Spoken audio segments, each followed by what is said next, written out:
జెండమందరం రోజు జెండోలేనే నెరవాలని జోరుగా ఇస్తిరి బట్టలు చేపిచ్చిండే. ఐసు క్రీము బండి ఇంటి ముందు గంట గొట్టంగానే జేబులున్న పైసలన్నీ మాయమూడే.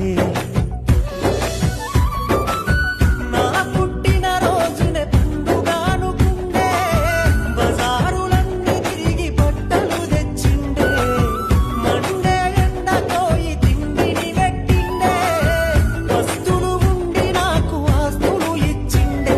నాలుక చూసిన రుచులన్నీ నాన్నిచ్చినయే, సిరిగిన అంగీలేసిన